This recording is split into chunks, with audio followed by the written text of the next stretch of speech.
এই সাগর সাগর কোথায় যাচ্ছিস 40 কোটি লোকের মধ্যে আমি একজন যে প্রয়াগরাজে স্নান করেছি। আর গাইস আমি ইনস্টাগ্রাম রিলসে দেখলাম যে প্রয়াগরাজ থেকে অযোধ্যা খুবই কাছে, তাই আর কি আমরা সকল রাম ভক্তরা প্রয়াগরাজ সঙ্গম থেকে ট্রেন ধরে যাচ্ছি অযোধ্যা। জেনারেল কম্পার্টমেন্টে এলোপাতারি হাত পা চালিয়ে আমরা সিটগুলো পেয়েই যাই। আর গাইস আমাদের ট্রেন ঠিকঠাক টাইম মতন ছেড়েও দেয়। প্রয়াগরাজ সঙ্গম থেকে অযোধ্যা জংশন যেতে সময় লাগবে 5 ঘন্টা। এক অচেনা স্টেশনে ট্রেন দাঁড়ানো মাত্রই আমাদের সকলের প্রিয় দেবদা আমাদের একটা করে আলুর চপ খাওয়ালেন। থ্যাংক ইউ দেবদা। কিশোরী আমি একটু কিরিকিরি ঘুম দেওয়া মাত্র ট্রেনে ভিড় লেগে গেল। ঘুম থেকে উঠে দুটো বিস্কুট খাওয়া মাত্র 5 ঘন্টার জায়গায় 6.5 ঘন্টা লেট করে আমাদের ট্রেন চলে আসে অযোধ্যা জংশন। নেক্সট পার্টে তোমাদের রাম মন্দির দেখাবো, তাই আর কি তোমরা যাওয়ার আগে কমেন্টে জয় শ্রীরাম লিখে দাও। 6 ঘন্টা লম্বা জার্নি করে রাত 1টার দিকে আমরা এসে পৌঁছালাম অযোধ্যা জংশন। ট্রেন থেকে না মাত্র এতগুলো বান্দর কোথা থেকে এলো। যাই হোক গাইস রাত 1টার সময় আমরা এসে পৌঁছাই আমাদের রুমে। এইটা হলো আমাদের রুম, আর আমাদের এই রুমে টিভিও আছে। রাত 3টার সময় দেবদা আমাদের জন্য খাবার নিয়ে আসলো, ডাল ভাত রুটি সবজি আচার এমনকি প্লেটেরও ব্যবস্থা করে দিয়েছে। আর গাইস খাওয়া দাওয়া করে এক ঘুম দিতেই সকাল হয়ে গেল। এইটা হলো আমাদের রুমের ব্যালকনির ভিউ। রামলালার জন্মভূমিতে এসে যেদিকে তাকাই সেদিকে বান্দরই দেখতে পাই। তারপরে একটু চা পানি খেয়ে যাই হোক আমরা এবার সকলে স্নান ধান করে রেডি হয়ে বেরিয়ে পড়ি রাম মন্দির দেখতে। কিন্তু তার আগে আমরা বসে পড়ি একটু খাওয়া দাওয়া করতে।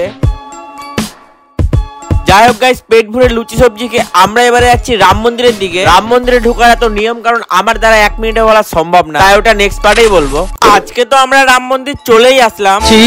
সকাল সকাল চান দান করে আমরা রেডি হয়ে বেরিয়ে পড়ি। রুম থেকে বেরিয়ে সবার প্রথমে আমরা চলে আসি একটু খাওয়া দাওয়া করতে। তারপরে হাঁটতে আমরা চলে আসি মন্দিরের এন্ট্রেন্সে। রাম মন্দিরের ভিতরে ক্যামেরা নিয়ে যাওয়া এলাও নাই, তাই বাইরে তোমাদের যতটুকু দেখানো যায় আর কি। মন্দিরে ঢোকার আগে আমাদের একবার সিকিউরিটি চেক হলো। মন্দিরে ঢোকার পরে আমরা যে যার মতন জুতোগুলো ডিপোজিট করলাম। আমাদের লকার ছিল R14। তারপরে একটু এগিয়ে যাওয়া মাত্র এবারে মোবাইল জমা করতে হবে। হাতে গুনে 8টা মোবাইল লাইনে দাঁড়িয়ে জমা করে আমরা এবারে যাচ্ছি রামলালার দর্শন করতে। লম্বা লাইনে দাঁড়িয়ে 2 ঘন্টার মধ্যে রামলালার দর্শন হয়ে গেল। মন্দির থেকে বেরিয়ে আমরা যে যার মতন আগে ফোনগুলো নিয়ে নিই, তারপরে আমরা চলে আসি জুতো নিতে। তারপরে যে যার মতন জুতো নিয়ে আমরা চলে আসি রাম মন্দিরের অফিসিয়াল ভান্ডারাতে, যেখানে শাল পাতায় করে সুন্দর এই খিচুড়ি দেওয়া হচ্ছিল। যাই হোক গাইস অযোধ্যার আরো ব্লগ আসছে। বাকি তোমাদের ভিডিও ভালো লাগলে লাইক এন্ড সাবস্ক্রাইব করতে পারো।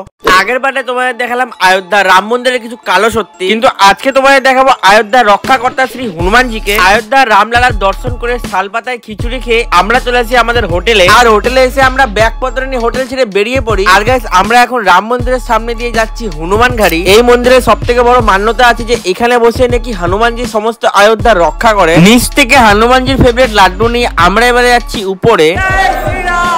হাতে গোনা 76টা সিঁড়ি পেরিয়ে আমরা এবারে চলে আসি উপরে। হনুমান গাড়ির সমস্ত দেওয়ালে হনুমান চালিসা লেখা আছে। এই মন্দিরে সকাল বিকাল দুবেলায় আরতি করা হয়। যাই হোক গাইস হনুমানজির দর্শন করে আমরা এবারে চলে আসি বাইরে। আর বাইরে তোমরা জাস্ট একটু কুয়াশাটা দেখো। অযোধ্যা জংশন তো একবারে কুয়াশায় ঢেকে গেছে। অযোধ্যা স্টেশনে এই কাঠবিড়ালের সঙ্গে দুটো ছবি তুলে আমরা উঠে পড়ি ট্রেনে। কোথায় যাচ্ছি এটা জানার জন্য সাবস্ক্রাইব করে রাখতে পারো।